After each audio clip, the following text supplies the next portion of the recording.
en el pasado reciente, económicas, políticas, sociales.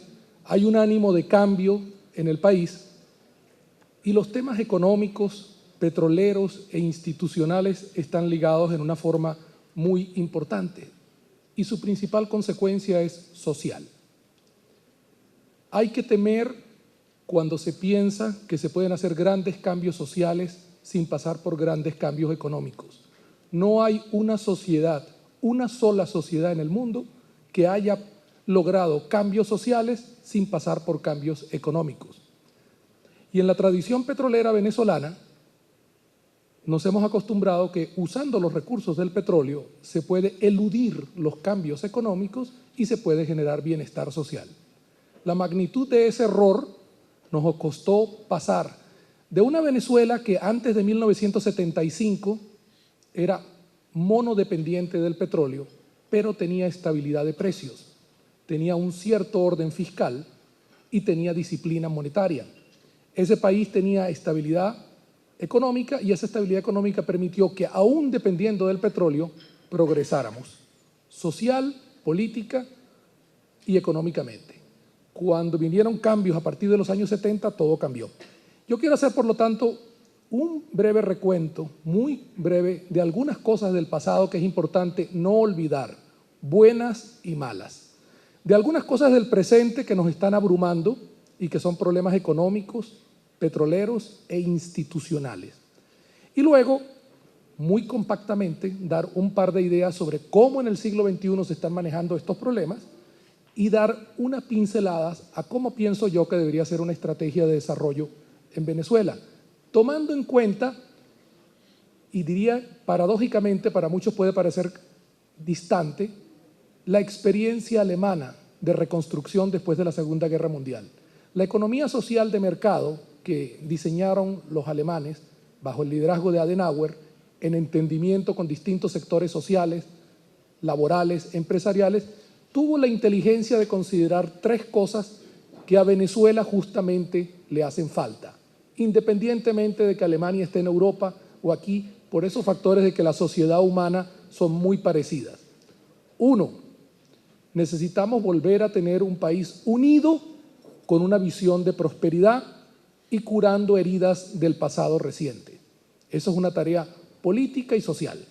Dos, necesitamos un gran plan de reconstrucción económica exitoso, porque después de 75 años que Uslar Pietri escribió su editorial sobre la siembra del petróleo en junio de 1936, 3/4 de siglo exportamos 94% petróleo, necesitamos 15 millones de empleo, se generan la mitad y los otros están en el sector informal o subempleados en el sector público. Y tercero, necesitamos un gran plan de transformación institucional, de instituciones democráticas, políticas, judiciales, económicas, que cuesta dinero. Es muy difícil hacer un plan de reorganización del Estado y reformas institucionales sin dinero. Por lo tanto, las reformas económicas son necesarias no solamente para bajar la inflación, generar salarios estables, y de hecho salarios estables no, salarios reales que crezcan, generar crecimiento económico, estabilidad en el tipo de cambio y bajas tasas de interés. Usualmente, y oí al expositor anterior, vemos la macroeconomía como algo distante.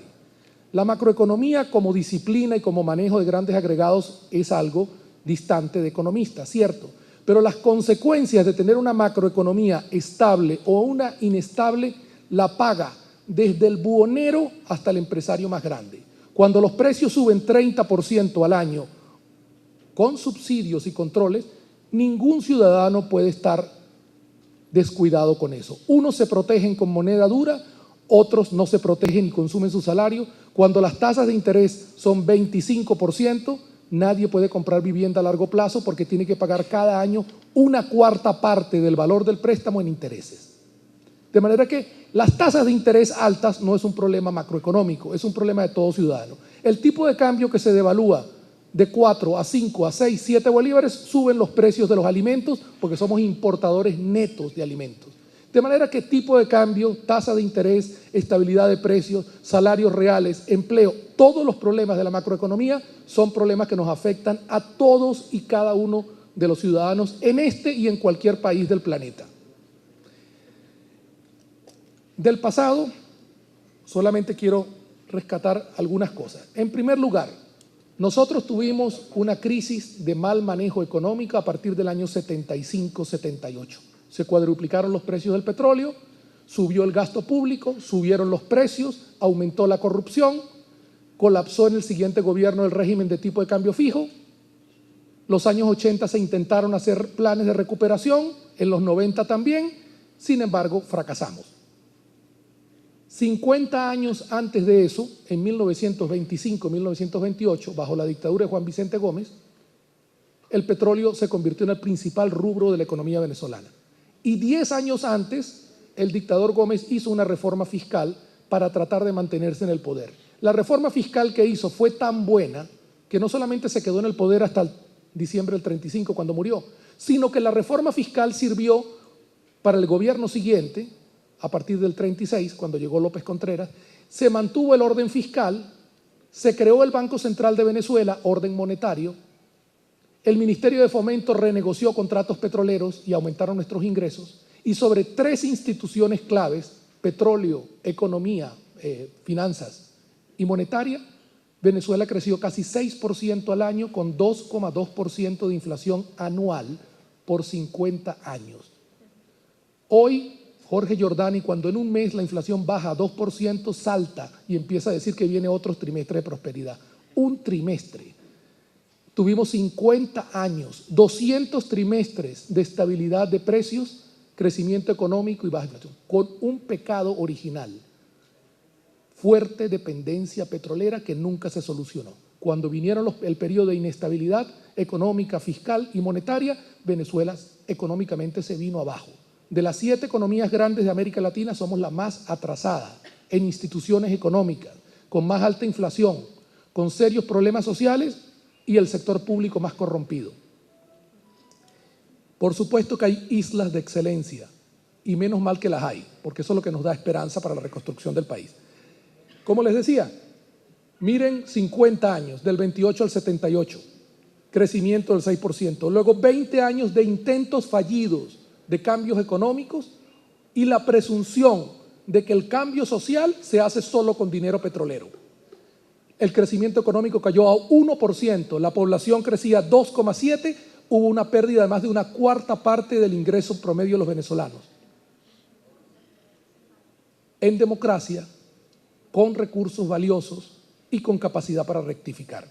De manera que, y no voy a hablar del periodo de Chávez en términos económicos porque está en marcha, la idea de que los problemas del país aparecieron con Hugo Chávez es absolutamente equivocada. Los problemas económicos venían de antes, tuvieron consecuencias sociales y llevaron a elegir a un hombre que intentó un golpe de Estado como una esperanza de cambio radical.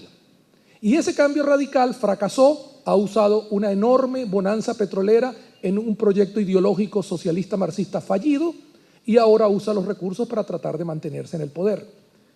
Cosa que en los países petroleros no es un grave error, como en cualquier sociedad, pero en un país petrolero puede prolongar la agonía de las malas políticas y de los malos gobiernos, como en efecto ha ocurrido en Venezuela.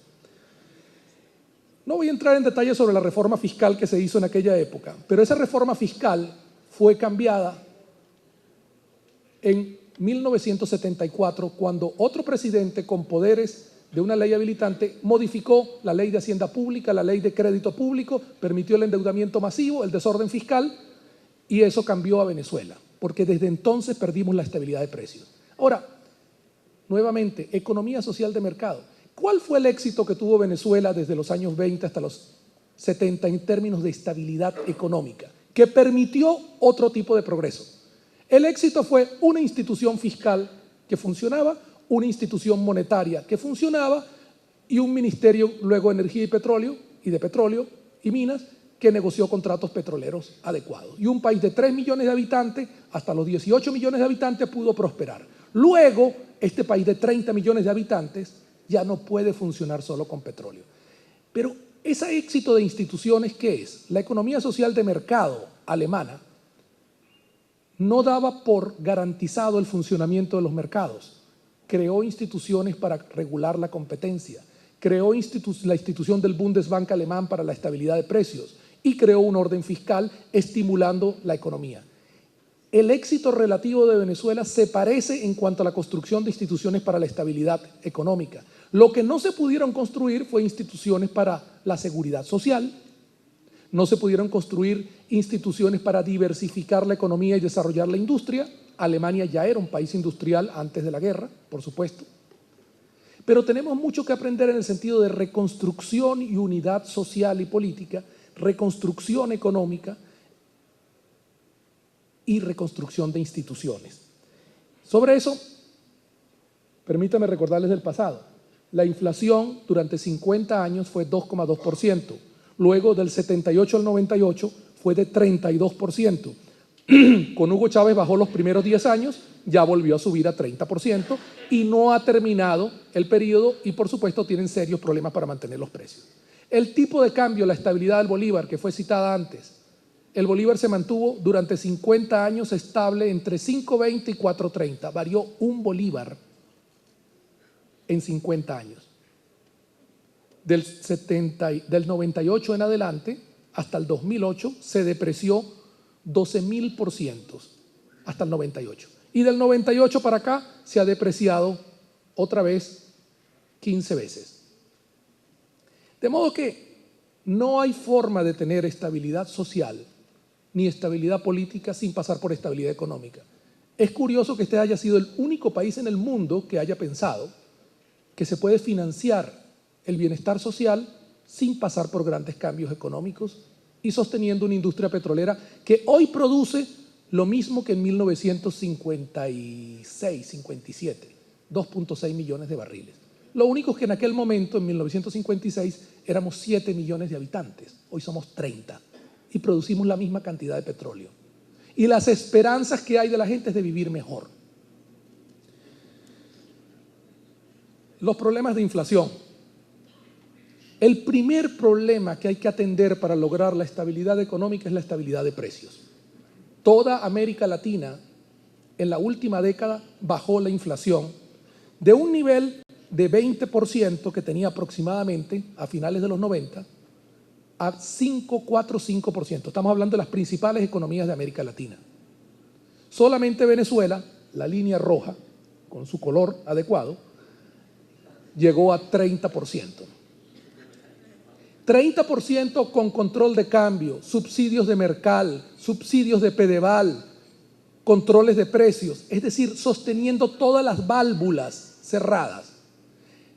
Al apenas haber apertura de válvulas, los precios tenderían a subir porque la última devaluación del 30 de diciembre todavía no ha sido transferido a los precios. La devaluación fue de 65%. De modo que cuando pensemos en la transición política, cuando el gobierno de Hugo Chávez pierda las elecciones, con él como candidato o con otro como candidato, según sea el estado de las circunstancias de salud del presidente, el país va a tener que enfrentar una transición política, una transición económica y un impacto social. Nadie quiere transferirle todo el costo del fracaso de Hugo Chávez a los pobres. Nadie quiere que los errores económicos se mantengan y necesitamos estímulos para ordenar la economía, bajar la inflación, bajar las tasas de interés. Sin bajar las tasas de interés no existe mercado hipotecario. No existe compra de vivienda a largo plazo sin bajar las tasas de interés. No existe construcción de nuevos sectores industriales que no se puedan financiar. De manera que en la quimera que tratemos de construir a punto de ingreso petrolero, no hay forma de lograr una estrategia de desarrollo que tome en cuenta la experiencia institucional, que es la gran ventaja de la economía social de mercado, usa la economía de mercado, usa las instituciones económicas, sociales y políticas y tiene un sentido de equidad sin llegar al igualitarismo extremo del marxismo.